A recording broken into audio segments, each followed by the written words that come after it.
ಕಾಶ್ಮೀರದ ಪೆಹಲ್ಗಾಮ್ನಲ್ಲಿ ನಡೆದ ಭಯೋತ್ಪಾದಕ ದಾಳಿ ಬೆನ್ನಲ್ಲೇ ದೇಶದಲ್ಲಿ ಪ್ರಕ್ಷುಬ್ಧ ವಾತಾವರಣ ನಿರ್ಮಾಣವಾಗಿದ್ದು, ಈ ಸಂದರ್ಭದಲ್ಲಿ ಕರಾವಳಿ ಉತ್ಸವವನ್ನು ಸದ್ಯ ಮುಂದೂಡಬೇಕು ಎಂದು ಕರ್ನಾಟಕ ರಾಜ್ಯ ಸನಾತನ ಧರ್ಮ ರಕ್ಷಣಾ ವೇದಿಕೆ ಅಧ್ಯಕ್ಷ ಡಾಕ್ಟರ್ ಗಜೇಂದ್ರ ನಾಯ್ಕ್ ಆಗ್ರಹಿಸಿದರು.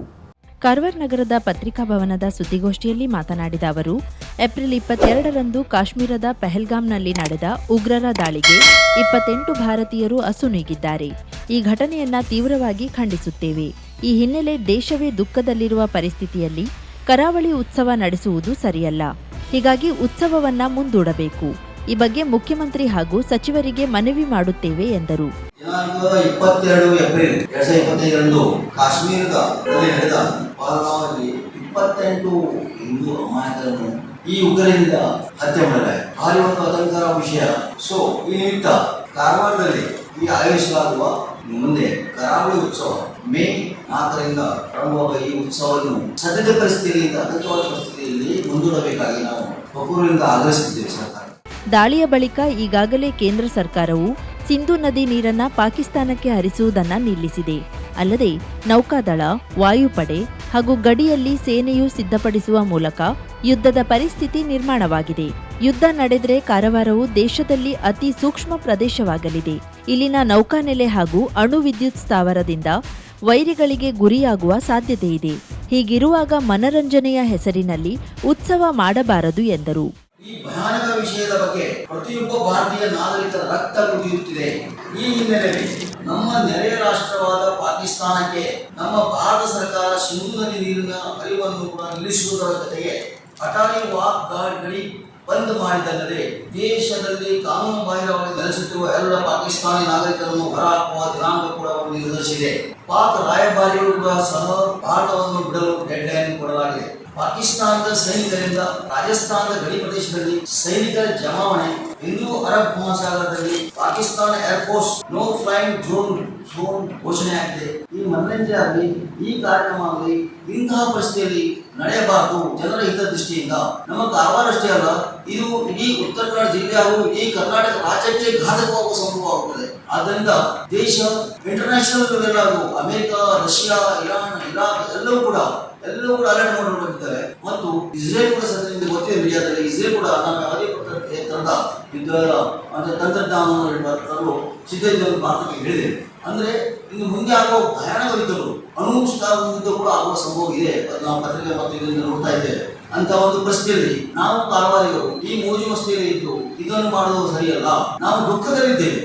ನಮ್ಮ ಹಿಂದೂ ಬಂಧುಗಳನ್ನು ಅವರು ಅಮಾಯಕರಾಗಿ ಬಂದಿದ್ದಾರೆ. ಯಾಕೆ ಯಾವುದೇ ಇದರಿಂದ ಅಮಾಯಕರು ಬಂದಿದ್ದಾರೆ. ನೋಡ್ರಿ ಯಾವ ತರ ಈ ಹತ್ಯೆ ನಡೆದರೆ ಈ ಹತ್ಯೆಯಲ್ಲಿ ನಾವು ಅವರ ದುಃಖಕ್ಕಾಗಿ ಭಾಗಿಯಾಗ.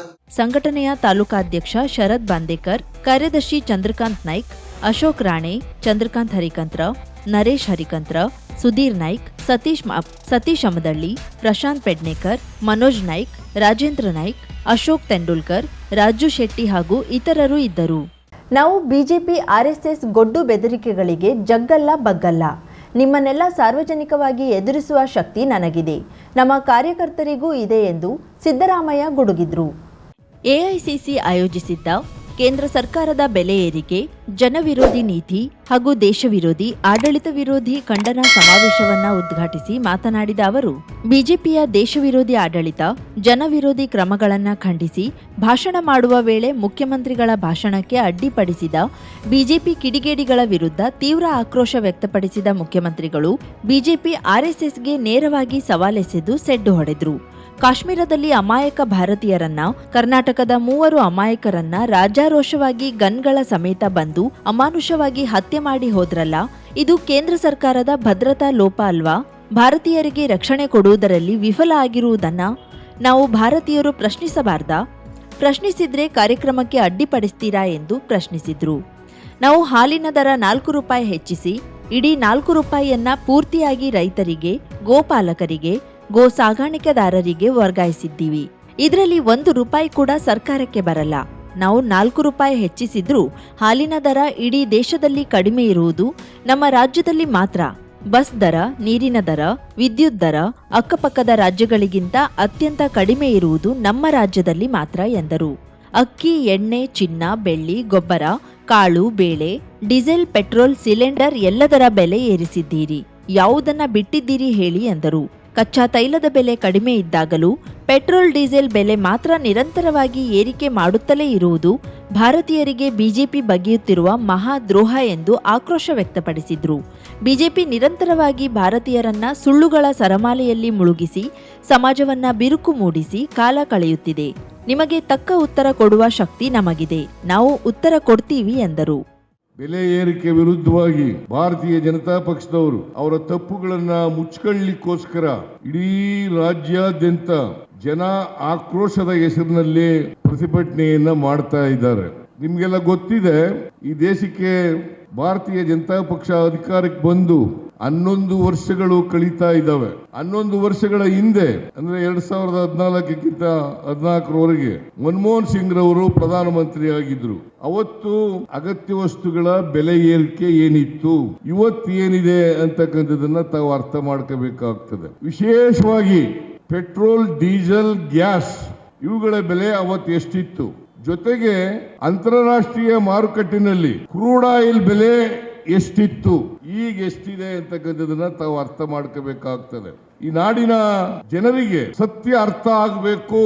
ಯಾರು ಬೆಲೆ ಏರಿಕೆಗೆ ಕಾರಣ, ಯಾರು ಇವತ್ತು ಜನರಿಗೆ ಟೋಪಿ ಆಗ್ತಕ್ಕಂತ, ಮೋಸ ಮಾಡ್ತಕ್ಕಂತ ಕೆಲಸವನ್ನ ಮಾಡ್ತಾ ಇದ್ದಾರೆ, ಇದು ಈ ನಾಡಿನ ಜನರಿಗೆ ಅರ್ಥ ಆಗ್ಬೇಕಾಗ್ತದೆ.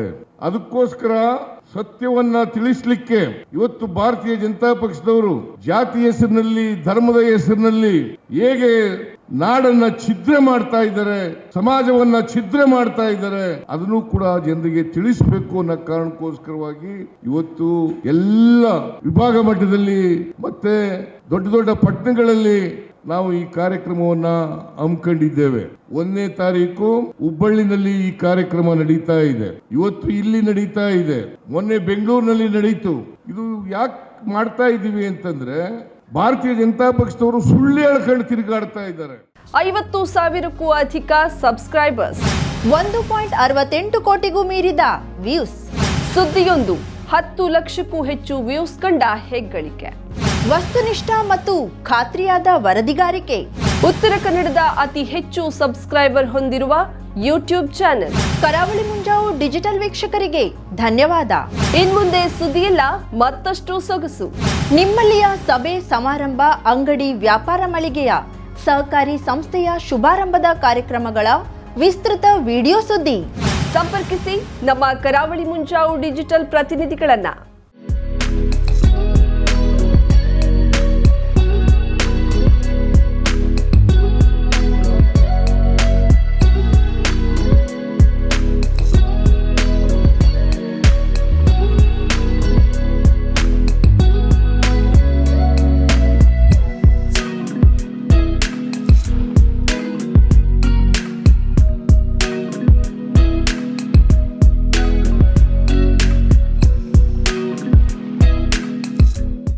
ಸಮಾರಂಭ ನಿಮ್ಮದು, ಸಂಭ್ರಮ ನಮ್ಮದು.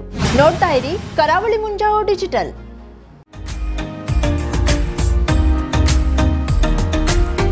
ಮಿಲನ್ ಎಂಟರ್ಪ್ರೈಸಸ್ ಬೃಹತ್ ಎಲೆಕ್ಟ್ರಾನಿಕ್ ಹಾಗೂ ಫರ್ನಿಚರ್ ಮಳಿಗೆ. ಉತ್ತರ ಕನ್ನಡ ಜಿಲ್ಲೆಯಲ್ಲೇ ಅತಿ ಹೆಚ್ಚು ಮಳಿಗೆಗಳನ್ನ ಹೊಂದಿರುವ, ಅತಿ ಹೆಚ್ಚು ಸಂತೃಪ್ತ ಗ್ರಾಹಕರನ್ನ ಹೊಂದಿರುವ ಮೂಲಕ ಹೆಗ್ಗಳಿಕೆಗೆ ಪಾತ್ರವಾಗಿರುವ ಏಕೈಕ ಸಂಸ್ಥೆ ಮಿಲನ್ ಎಂಟರ್ಪ್ರೈಸಸ್. ನಮ್ಮ ಮಳಿಗೆಗಳಲ್ಲಿ ಪ್ರಸಿದ್ಧ ಕಂಪನಿಗಳ electronic refrigerator, washing machine, LED TV, ಎಸಿಗಳು ಲಭ್ಯ. ಭಾರತದ ಕರಾವಳಿ ಹವಾಮಾನಕ್ಕೆ ಹೊಂದಿಕೊಳ್ಳುವ ನಂಬರ್ 1 ಬ್ರ್ಯಾಂಡ್ ಆದ ಗೋದ್ರೇಜ್ ಕಂಪನಿಯ ಕಪಾಟು, ಆಫೀಸ್ ಟೇಬಲ್, ಆಫೀಸ್ ಚೇರ್, ಬ್ಯಾಂಕ್ಗಳಿಗೆ ಹಾಗೂ ಚಿನ್ನದ ಅಂಗಡಿಗಳಿಗೆ ಬೇಕಾಗುವ ಸೇಫ್ ಲಾಕರ್ಗಳು ಅತಿ ಕಡಿಮೆ ಬೆಲೆಯಲ್ಲಿ ಲಭ್ಯವಿದೆ. Teak wood sofa set, wooden dining table ಹಾಗೂ ಗ್ರಾಹಕರಿಗೆ ಬೇಕಾಗುವ ಅಳತೆಯಲ್ಲಿ ನಿಮ್ಮ ಮನೆಗೆ ಹೊಂದಿಕೊಳ್ಳುವ ಹಾಗೆ ಫರ್ನಿಚರ್ ಗಳನ್ನ ಮಾಡಿಕೊಡಲಾಗುವುದು. ಕಸ್ಟಮೈಸ್ಡ್ ಕಿಚನ್, ವಾರ್ಡ್ರೋಬ್ ಗಳನ್ನ ಅತಿ ಹೆಚ್ಚು ವರ್ಷಗಳ ಕಾಲ ಬಾಳಿಕೆ ಬರುವ ಹಾಗೆ ವಾರಂಟಿಯೊಂದಿಗೆ ಮಾಡಿಕೊಡಲಾಗುವುದು. ನಮ್ಮಲ್ಲಿ ಡ್ಯೂರಾಫ್ಲೆಕ್ಸ್, ಗೋದ್ರೇಜ್ ಕಂಪನಿಯ memory foam mattress, orthopaedic mattress, spring ಮ್ಯಾಟ್ರೆಸ್ಗಳು ಕಡಿಮೆ ಬೆಲೆಯಲ್ಲಿ ಲಭ್ಯ. ವಿವಿಧ ಕಂಪನಿಗಳ ನವೀನ ಮಾದರಿಯ ಮಿಕ್ಸರ್, ಗ್ರೈಂಡರ್, ಫ್ಯಾನ್, ಕುಕ್ಕರ್, ತವಾ, ಫ್ಲಾಸ್ಕ್, ಮೈಕ್ರೋ ಓವೆನ್ಗಳು ಲಭ್ಯವಿದೆ.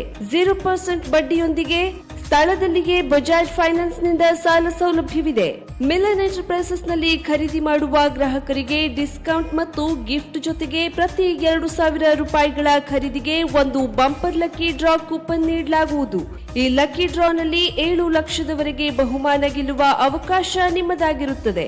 ಲಕ್ಕಿ ಡ್ರಾದಲ್ಲಿ 1 ಕಾರ್, 2 ಬೈಕ್ ಮತ್ತು ರೆಫ್ರಿಜಿರೇಟರ್, ವಾಷಿಂಗ್ ಮಷಿನ್ ಸೇರಿದಂತೆ 30 ಲಕ್ಕಿ ಗ್ರಾಹಕರಿಗೆ ಬಹುಮಾನ ಗೆಲ್ಲುವ ಅವಕಾಶ. ಗ್ರಾಹಕರ ಸಂತೃಪ್ತಿಗೆ ನಮ್ಮ ಮೊದಲ ಆದ್ಯತೆ ಎನ್ನುವುದು ಮಿಲನ್ ಎಂಟರ್ಪ್ರೈಸಸ್ನ ವಾಕ್ಯ. ಉತ್ತರ ಕನ್ನಡ ಜಿಲ್ಲೆಯ ನಮ್ಮ ಶೋರೂಮ್ಗಳಾದ old Mahalakshmi super market, Mulla stop ಹತ್ತಿರ, ಕಾಜುಬಾಗ್ ಕಾರವಾರ, ಅಗ್ರಿಕಲ್ಚರ್ ಆಫೀಸ್ ಎದುರುಗಡೆ ಮಾಸ್ತಿಕಟ್ಟೆ ರೋಡ್ ಹೊನ್ನಾವರ, ಸೀಮಾ ಕಾಂಪ್ಲೆಕ್ಸ್ ಹತ್ತಿರ Moni Basti main road Bhatkal, Indian bank ಎದುರು CP Bazaar road Sirsi, JS building JN road Dandeli, KS building Motikeri road Haliyal. ಇಲ್ಲಿಗೆ ತಪ್ಪದೇ ಭೇಟಿ ನೀಡಿ ಸಂತೃಪ್ತರಾಗಿ.